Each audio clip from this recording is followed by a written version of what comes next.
छत्तीसगढ़ का स्वर्ग बस्तर, जो लगातार दशकों से नक्सलवाद का दंश झेल रहा था, अब बस्तर में सशस्त्र नक्सलवाद का खात्मा हो चुका है। अब बस्तर शांत हो गया है, विकास की राह पर है। अब बस्तर में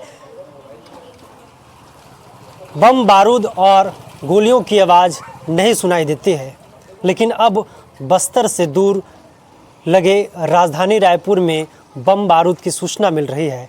राजधानी रायपुर के रामाभाटा इलाके में बम मिलने की सूचना मिली है। उसी घर पर मौजूद हैं जहां पर बम मिलने की सूचना मिली थी, बम बनाने के जो सामान की सूचना मिली थी।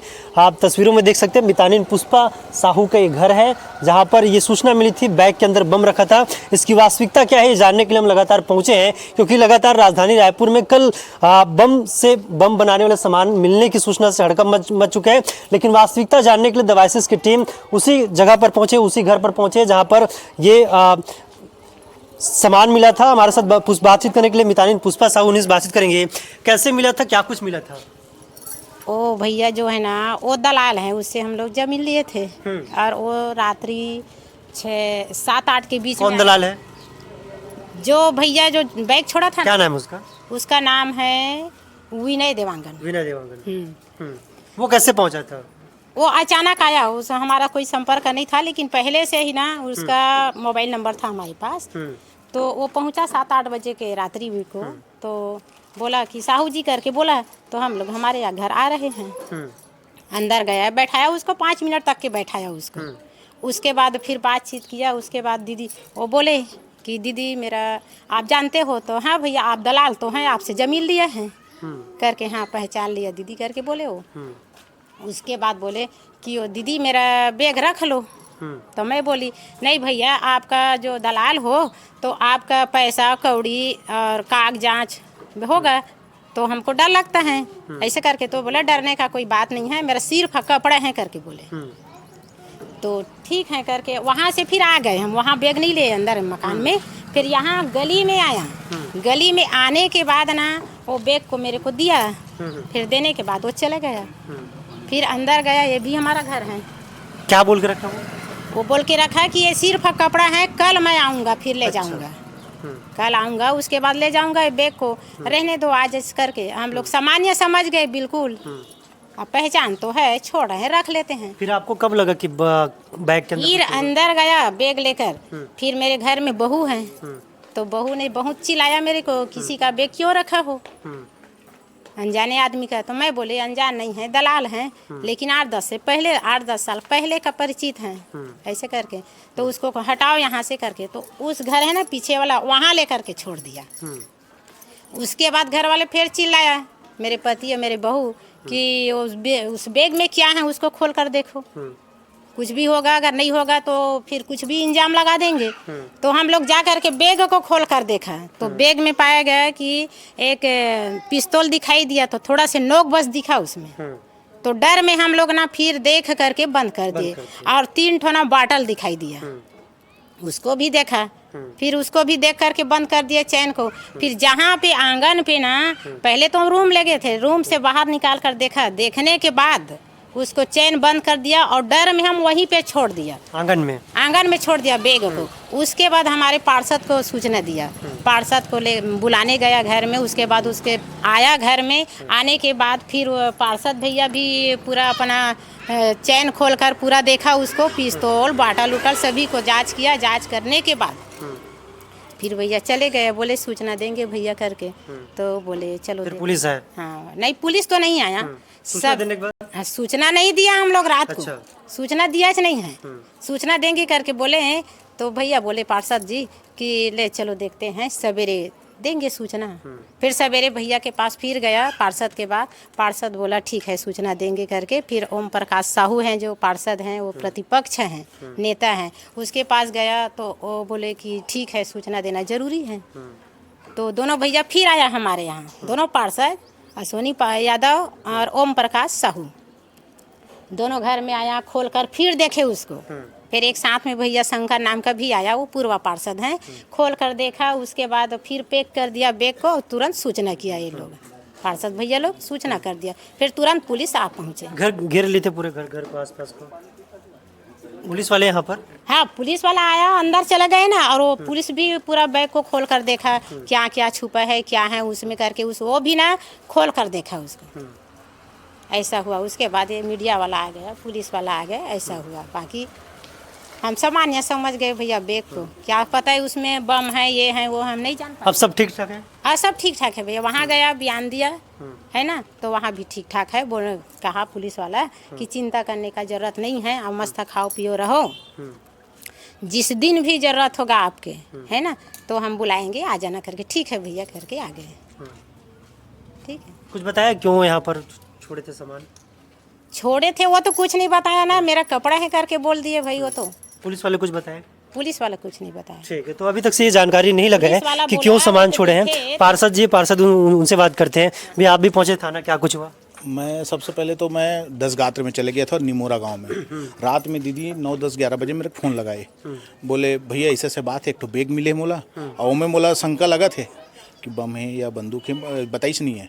ओखर बाद ये मैं घर जब पहुँचे हूँ तो घर में सीधा बैठे रही दीदी है, मैं खाना खा के उठे हूँ तो मैं बोला चल दीदी कहाँ हो गए आए तो ये मन बता पहले देख डर दीदी से कि बंदूक है और बम है भैया, हमें डर लगा थे। तो हूँ देख ले, तब मैं बोला मैं देखूँ तभी तो विश्वास करूँ। तब मैं देखे हूँ खोल के, सच में बंदूक और बम था उसमें। अब मैं शौक हो गया, भाई कैसे करूं, रात का समय है, अगर मैं पुलिस को बुलाता हूं तो इसको उठा के ले जाएगा या मेरे को उठा के लेके जाएगा या मेरे को आरोपी बना देगा। तो मैं डर गया। डरने के कारण फिर मैं सुबह बोला दीदी ते हाँ सुबह हमन 4 जन समाज ला बुलाबो, ओखर बादेला थाना में रिपोर्ट करबो। तो ओम प्रकाश के पास गया, ये मेरे घर सबसे पहले गई थी। उसके बाद ओम प्रकाश के पास गया, फिर मेरे को बुलाया। अब हम लोग सब चारों जने आके यहाँ पे देखे पार्षद वार्षद के सामने, तो पुलिस को सूचना की। पुलिस फिर से देखा तो पुलिस अपना पूरा टीम को बुलाया, फिर न्यूज़ वाला सब दुनियादारी आए। और आप भी जानते हो विनोद देवांगन को? नहीं मैं नहीं जानता, मैं जानता नहीं हूँ कौन है। हाँ ये है नंदलाल देवांगन का साला बताया है, और उसका एवज देवांगन का भतीजा है, ये वो है दामाद बहनोई, ऐसा बताया है।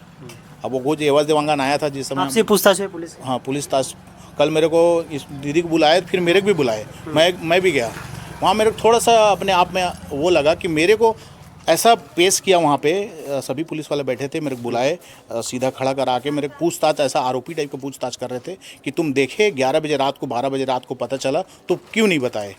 तो मैं कैसे बताता भैया, एक जनप्रतिनिधि किसी को फंसाना तो नहीं चाहता, मैं हमेशा बचाव के लिए सोचता हूँ, जनता के हित के लिए काम करता हूँ। तो मैं इसीलिए नहीं उसको उनको नहीं बताया। अब बताऊँगा जरूर, लेकिन 4 समाज के बीच अकेले तो नहीं बता पाऊँगा। अगर बताना रहता तो ये खुद पुलिस वाले को बता सकते थे, इसका भाई है वो बता सकते थे, मैं क्यों बताऊँ।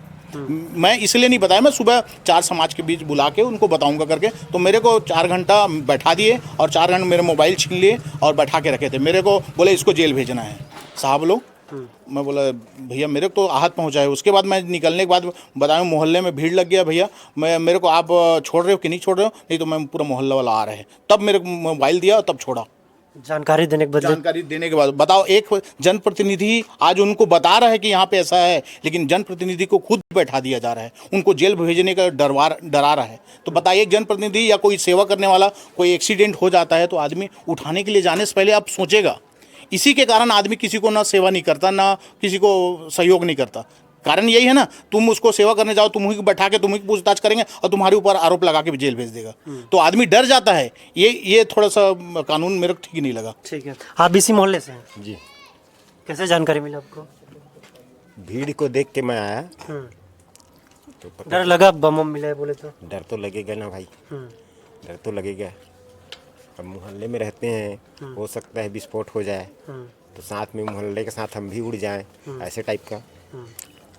उसके बाद फिर पुलिस वाला आया था, मीडिया वाले लोग सब आए थे, फिर वो लेके गए। क्या क्या सामान था पता नहीं, हम तो देखे नहीं है भाई। हाँ। अभी ठीक है मोहल्ले में अभी तो ठीक है, शांत है माहौल, शांत है, लेकिन थोड़ा डर का माहौल है क्योंकि अभी तक वो आरोपी पकड़ा नहीं गया है और शायद पकड़ा जाए। लेकिन यहाँ मेरे को बैठा के रखे तो मेरे को अच्छा नहीं लगा भैया। हाँ मोबाइल बंद है? मोबाइल बंद है उसका। हम तुरंत कॉल किए क्योंकि पहले से हम जमीन खरीदा था ना, उनका नंबर था? हाँ उनका नंबर था। तो फ़ोन किया तुरंत, अपने बैग ले जाओ भैया करके। घर लोग चिल्लाए तो उसका मोबाइल बंद था। और वहाँ भी जब थाना गया तो मैडम बोले कि ठीक है, आपके यहाँ जब बैग छोड़ा तो आपको पैसा दिया होगा। तो मैं बोले मेरे को 1 रुपया भी नहीं दिया है, तो मैडम बोले आप झूठ बोल रहे हो, सच को सच बताओ, आज नहीं बताओगे तो फिर कल बताना ही पड़ेगा। तो मैं बोले आज भी सत्य बोल रही हूँ मैडम, और आने वाला समय भी सत्य ही बोलूँगी, मेरे को 1 रुपया भी नहीं दिया है करके बोली हूँ मैं। अगर पैसा दिया होता तो फिर क्यों बताती? है ना भाई, पैसा दिया होता तो हम सीधा बता देते उसको कि मेरे को पैसा दिया है, झूठ क्यों बोलेंगे भैया? हर चीज़ को सही बता रहे हैं, तो पैसा अगर देते हो तो पैसा को भी हम, क्योंकि उसको पैसा वाला मामला नहीं है, वो तो कपड़ा है करके बोले हैं हमको, कपड़ा है ये मेरा कपड़ा रख दो करके बोले हैं, तो उसमें पैसा वाला कोई मामला नहीं है। सही बात है ना? ये राजधानी रायपुर के रावाभाटा इलाका का मामला है और यहाँ पर बम बनाने के सामान की सूचना मिली थी। पुलिस यहाँ पर पहुंची थी, तो दल बल के साथ जांच हुआ। जांच के बाद तमाम जो लोग हैं उनका बयान भी लिया गया है। आने वाले समय में ये देखने वाली बात रहेगी कि जो आरोपी है विनय देवांगन, उन्हें कब तक पुलिस गिरफ्तार करती है। हालांकि पुलिस अब भी आरोपी को गिरफ्तार करने में नाकाम है। हालांकि जो जानकारी देने वाले लोग हैं उनसे पूछताछ किया गया, लेकिन व्यवहार ठीक नहीं रहा। ये साफ तौर पर इन लोग का कहना है कि पुलिस को सूचना देने के बदले उन्हें खुद प्रताड़ित किया गया, उन्हें खुद डराया धमकाया गया। तो ऐसे में कैसे कोई पुलिस की मदद करने के लिए सामने आएगा? लेकिन सबसे बड़ा सवाल है कि आरोपी विनय देवांगन कब पुलिस के गिरफ्त में आता है और पुलिस को ये तमाम जानकारी, ये इस पूरे मामले का खुलासा कब तक होता है कि आखिर विनय देवांगन के पास पिस्टल और बम बनाने का सामान कहाँ आया, उनका क्या कुछ इरादा था, किस लिए वो ये सामान यहाँ रखा हुआ था और उसका सामान का क्या कुछ उपयोग आने वाले समय में करने वाले थे, क्या कोई बड़ी साजिश थी, क्या कोई बड़ा प्लानिंग था। ये तो आने वाले वक्त बताएगा जब पुलिस के हत्थे आरोपी विनय देवांगन चढ़ेगा। फिलहाल इस वक्त के लिए द वॉइसेस में इतना ही। तब तक आप देखते रहिए द वॉइसेस। नमस्कार।